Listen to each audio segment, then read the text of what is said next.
Good morning, students. Now we see how we can measure the correlation. अब हमें ये पता है कि दो क्वांटिटीज, दो चीज़ों, दो आइटम्स के बीच में हमने रिलेशनशिप फाइंड आउट करना है, whether they are related with each other और not. Okay, so there is a way to find out how they are related with each other by a British biometrician. एक British बायोमेट्रिशियन है जिसका हमने बोला Karl Pearson. इसको बोलते हैं Karl Pearson's coefficient of correlation. Karl Pearson coefficient of correlation.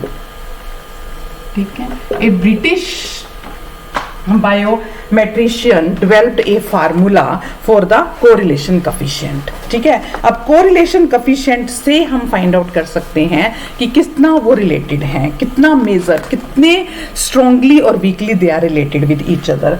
Correlation coefficient between the two variables. Suppose we are having the two variables x and y and we want to find out the relationship between them. So there is a way to find out the relationship between these. ठीक है, it is usually denoted by rxy. Small r से हम इसको denote करते हैं, या sometimes इसको हम ऐसे r और xy, या सिंपली हम r से इसको डिनोट करते हैं. So small r is used to denote the coefficient of correlation. Now what is the formula for this? Means how you can numerically measure the relationship between these two variables by the coefficient of correlation. कैसे कर सकते हैं? There is a formula that is r, जो अभी मैं कह रही हूँ small r से कर सकते हैं. small r xy is equal to covariance between x and y. पिछले सेमेस्टर में आपने पढ़ा standard deviation, how the things deviates from each other.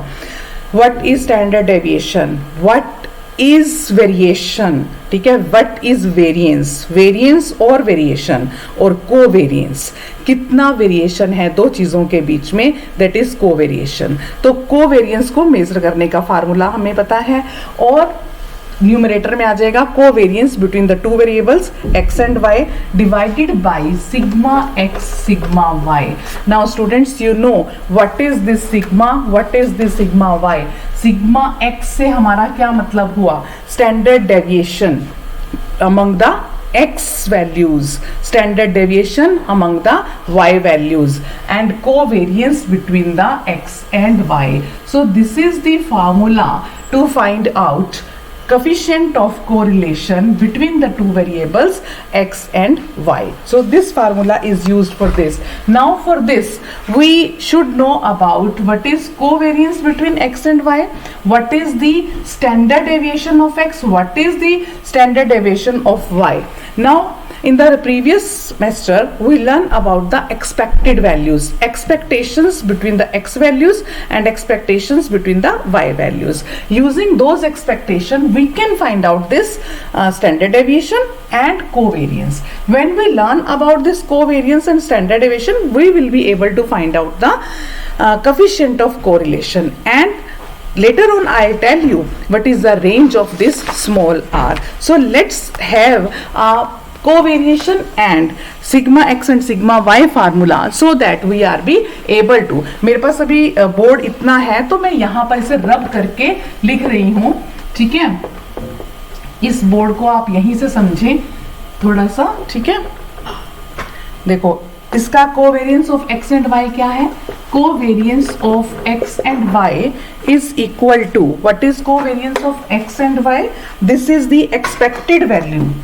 Expected value of किसकी? एक्सपेक्टेड वैल्यू हम लेते हैं क्योंकि स्टैंडर्ड डेविएशन निकालना है. x minus expected of x, x minus expected of x into y minus expected of y, y minus expected of y, और फिर इस सारे की expectation x minus expected of x into y minus expected of y, फिर उस सारे की expectation, that is the formula for covariance XY। ठीक है, इसको हम ऐसे भी कर सकते हैं, जब हम एक्सपेक्टेड को खोलेंगे तो ये आ जाएगा 1/n, n हमारा है नंबर ऑफ आइटम्स, और हमेशा याद रखो जितनी नंबर ऑफ आइटम्स x में होंगी उतनी ही नंबर ऑफ आइटम्स y में होंगी, क्योंकि हमने रिलेशनशिप फाइंड आउट करना है x1 में y1, अगर x1 में चेंज है तो कोरस्पॉन्डिंग चेंज y1 में होगा। देखो ना, सीरीज जो होगी आपके पास, अगर x1 x2 x3 ये सीरीज है तो आपके पास corresponding change y1 y2 y3 में होगा ना। ठीक है, तो ये चीज आपने याद रखनी है कि कोरस्पॉन्डिंग चेंज किस में आएगा। सो ये आएगा आपके पास 1/n summation of xi minus x bar yi minus y बार। ठीक है, इसी तरह से हमें फार्मूला किसका पता होना चाहिए, सिग्मा एक्स का। अब सिग्मा एक्स का फार्मूला क्या है, सिग्मा एक्स का सिंपल फार्मूला है, जैसे मैंने इसका निकाला 1/n summation xi minus x बार और आपके पास y, इसका स्क्वायर, यहाँ स्क्वायर आएगा। ठीक है, और सिग्मा y को अगर मैं देखती हूँ तो आप ये सिग्मा y को थोड़ा मैं और इसको नीचे करके लिख रही हूँ, sigma y will be 1/n summation yi minus y bar square. ठीक है, तो n हमारे पास वो आइटम्स है। ठीक है, n हमारे पास वो आइटम्स हैं और हमने xi माइनस x बार, ये मैंने आपको बताया हुआ है पहले कि xi माइनस x बार क्या है, x बार क्या है, मीन है x वैल्यूज का, y बार क्या है, मीन है y वैल्यूज का। तो मीन निकाल लोगे x वैल्यूज का, मीन निकाल लोगे y वैल्यूज का, और उसके बाद xi माइनस x बार निकालोगे, डिवाइड बाय n कर दोगे, you will get the value of sigma x। Similarly yi minus y बार निकालोगे, उसका स्क्वायर कर लोगे, समेशन कर लोगे, डिवाइड बाय n करोगे, you will get the value of sigma y।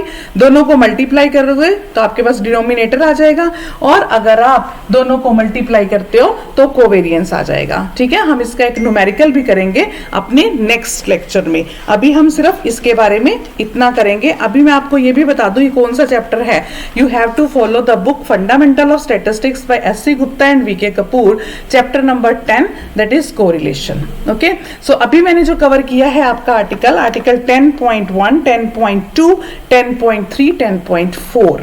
Okay, so अभी मैं इसका एग्जाम्पल नेक्स्ट उसमें करूंगी। देखो ये जो मैं शॉर्ट क्लिप्स बना रही हूँ ताकि हमें सेव करने में दिक्कत ना आए। मैंने आपको पहले भी कहा था ना, we are not having a system जिसमें हम पूरी वीडियोस 15-20 मिनट की बना सकें, तो मैं 5-5, 6-6 मिनट्स की छोटी वीडियोस आपको दे रही हूँ, बट आप ये साथ साथ काम करोगे।